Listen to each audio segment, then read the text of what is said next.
নিরামিষের দিনে অবশ্যই এই রেসিপিটা তৈরি করে খাবেন, দারুণ লাগবে। নিরামিষের দিনে আমরা কি রান্না করব বা কী দিয়েই ভাত খাবো দুপুরে সময় অনেক সমস্যা হয়। তো নিরামিষের দিনে যদি বাড়িতে ডাঁটা থাকে তো এই রেসিপিটা অবশ্যই তৈরি করবেন। এখানে নিয়েছি ডাঁটা, আলু, টমেটো আর নিয়েছি মটর ডাল। মটর ডালটাকে ভালো করে ধুয়ে পরিষ্কার করে নিয়ে 4 থেকে 5 ঘন্টা ভালো করে ভিজিয়ে নিয়েছি।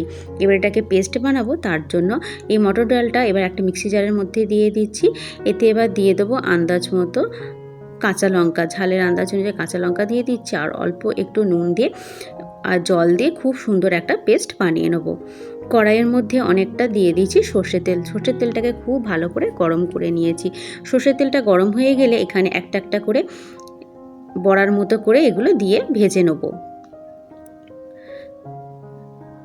লাল লাল করে এপিট করে এগুলোকে একটু ভেজে নিচ্ছি। এগুলো শুধু খেতেও কিন্তু খুব ভালো লাগে এই বড়াগুলো। তো বড়াগুলো একদম ভাজা হয়ে গেছে। এবার এগুলোকে তুলে নিচ্ছি কড়াই থেকে। তোলা হয়ে গেলে এবার একটা পেস্ট রেডি করব। এই পেস্টের জন্য একটা মিক্সি জার নিয়ে নেব। সেই মিক্সি জারের মধ্যে দেবো আমি টমেটো, দুটোর মতো টমেটো এখানে কেটে নিয়েছি। সেই দুটোর মতো টমেটো এখানে আমি দিয়ে দিচ্ছি। টমেটোর পরিমাণটা একটু বেশিই দিচ্ছি। আর দেবো ঝালের আন্দাজ অনুযায়ী কাঁচা লঙ্কা দেবো, আর দেবো আদা কিছুটা পরিমাণে, আর দেবো পোস্ত 1 টেবিল চামচের মতো পোস্ত এখানে আমি দিয়ে দেবো। দিয়ে খুব ভালো করে একটা পেস্ট বানিয়ে নেবো। অল্প জল দিয়ে একটা খুব সুন্দর পেস্ট বানিয়ে নেবো। বড়াগুলো ভাজা হয়ে গেছে, সেই কড়াইতে দিয়ে দেবো, মানে সেই তেলেতেই দিয়ে দেবো শুকনো লঙ্কা আর কালো জিরে ফোড়ন। কালো জিরা শুকনো লঙ্কাটা যখন খুব সুন্দর করে ভাজা হয়ে যাবে, একটা সুন্দর গন্ধ বেরোবে, তখন আলু আর ডাঁটাটা যেটা কেটে রেখেছিলাম সেটা দিয়ে দেবো। দিয়ে খুব ভালো করে এটাকে ভাজবো যতক্ষণ এটা কালার চেঞ্জ হচ্ছে। কিছুক্ষণ ভাজা হয়ে গেলে এতে এবার অল্প পরিমাণে একটু হলুদ দিয়ে আবারও কিছুক্ষণ ভালো করে ভাজতে থাকবো যতক্ষণ না পর্যন্ত কালারটা চেঞ্জ হচ্ছে। নিরামিষের দিনে অবশ্যই এই রান্নাটা করবেন, অসাধারণ হয়। নিরামিষের দিনে আমাদের চিন্তা হয় যে কি রান্না করব কি করব না। তো বাড়িতে ডাঁটা থাকলে অবশ্যই এই রেসিপিটা তৈরি করবেন। তো কিছুক্ষণ ভাজার পর কালারটা একদম কিন্তু চেঞ্জ হয়ে গেছে।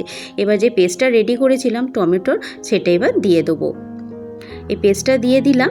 এই রান্নাতে টমেটো বাটাটা একটু বেশি দিলে খেতে ভালো লাগবে। একটু দিয়ে দিলাম কাশ্মীরি লঙ্কার গুঁড়ো, দিয়ে খুব ভালো করে এবার মশলাটাকে কষিয়ে নেব।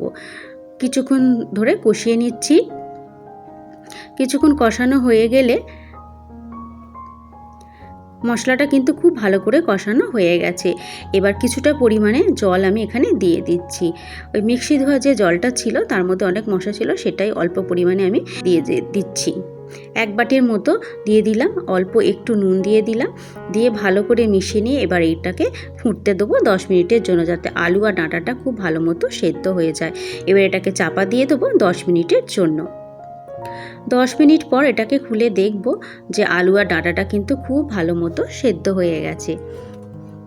এবার যে বড়াগুলো ভেজে রেখেছিলাম সেই বড়াগুলো একটা একটা করে দিয়ে দেবো। আলুটাও সেদ্ধ হয়ে গেছে খুব ভালো মতো। এবার বড়াগুলোকে দিয়ে দিচ্ছি যাতে ঝোলের মধ্যে ফুটে ভালো মতো রস ঢুকে যায়।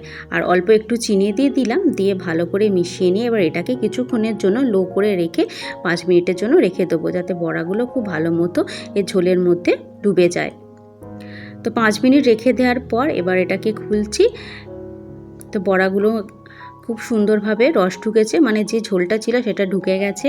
এবার এতে অল্প একটু ভাজা মশলা দিয়ে দিচ্ছি, মানে জিরে ভাজা, সেই শুকনো খোলায় ভেজে নিয়ে গুঁড়ো করেছি সেই জিরে ভাজা একটু দিয়ে দিলাম। দিয়ে ভালো করে মিশিয়ে নিলাম। নিয়ে এবার স্ট্যান্ডিং টাইমে রেখে দিয়ে এটাকে সার্ভ করব। রেসিপিটা কিন্তু সিম্পল হলেও অসাধারণ লাগে। গরম ভাতের দিনে এইভাবে ডাঁটা রেসিপিটা তৈরি করে খেতে পারেন, অসাধারণ লাগবে। রেসিপিটা ভালো লাগলে অবশ্যই চ্যানেলটা সাবস্ক্রাইব করবেন আরও নিত্য নতুন রেসিপি পাওয়ার জন্য। ভিডিওটা শেষ পর্যন্ত দেখার জন্য আপনাদের অসংখ্য ধন্যবাদ। সবাই ভালো থাকবেন আর সুস্থ থাকবেন। আবারও দেখা হচ্ছে অন্য কোনো একটা নতুন রেসিপির সাথে।